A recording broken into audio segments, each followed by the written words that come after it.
নমস্কাৰ আজি আমি গুৱাহাটীত উপস্থিত আছো আৰু গুৱাহাটী শিল্পগ্ৰামত আজি ৰাইজ দলৰ এখন পৰ্যালোচনা সভা অনুষ্ঠিত হ'ল আৰু এই সভাতে পঞ্চায়ত নিৰ্বাচন 2025ক লৈ পৰ্যালোচনা কৰা হ'ল আৰু পৰ্যালোচনাৰ অন্তত ৰাইজ দলৰ সন্মানীয় সভাপতি অখিল গগৈ ডাঙৰীয়াই পঞ্চায়ত নিৰ্বাচনে ৰাইজ দলক কি দিলে কেনেকৈ লাভান্বিত কৰিলে এই সন্দৰ্ভত সংবাদ মাধ্যমৰ সন্মুখত বক্তব্য ৰাখিছে আমি আপোনালোকক দেখাব খুজিছো চাওক ৰাইজৰ দলক পঞ্চায়তে দুটা ধৰণে শক্তিশালী কৰিলে এটা হ'ল যে পঞ্চায়তৰ কাৰণে আমি গোটেই অসমত আমাৰ অৱস্থিতিটো প্ৰতিপন্ন কৰিব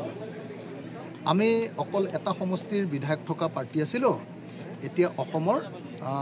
43টা বিধানসভা সমষ্টিত এতিয়া আমাৰ এবাৰ 43 টা বিধানসভা সমষ্টিত আজি আমাৰ এনালিচিছ হৈছে যে 43টা বিধানসভা সমষ্টিত আমি এটা ডিটাৰমিনিং ফেক্টৰ হয় জিকিম নহ'লে ছেকেণ্ড পজিশ্যন পাম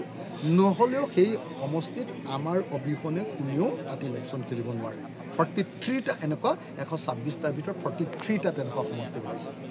তো সেইকাৰণে পঞ্চায়তে আমাক বহুত বেছি শক্তিশালী কৰি থৈ গৈছে আমি ইমান আশা কৰা নাছিলোঁ আমিতো সঁচাকৈ কৈছোঁ পঞ্চায়তক আমি বহুত বেছি ষ্ট্ৰেছো দিয়া নাছিলোঁ পঞ্চায়তত আমি ইমান বেছি শক্তি প্ৰয়োগ কৰা নাছিলোঁ পঞ্চায়তত আমি ইমান বেছি টকা খৰচ কৰা নাছিলোঁ পঞ্চায়তত আমি একদম মানে ঢালি দিয়া নাছিলোঁ আমাৰ সকলো শক্তি কিন্তু তাৰ পাছতো 43টা সমষ্টিৰ কাৰণে দুৱাৰখিনি আমাৰ মুকলি কৰি থৈ গ'ল আৰু সেইকাৰণে আমি বহুত সুখী এবাৰ পঞ্চায়ত নিৰ্বাচনক লৈ এটা আঞ্চলিক দল হিচাপে আমাক যি পজিশ্যন দি থৈ গ'ল স্থিতি দি থৈ গ'ল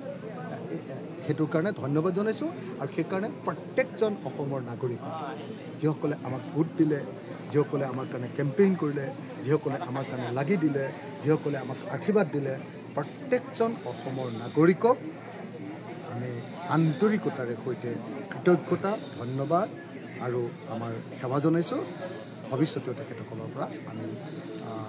সহায় সহযোগ কৰিম বুলি আশা কৰিছোঁ।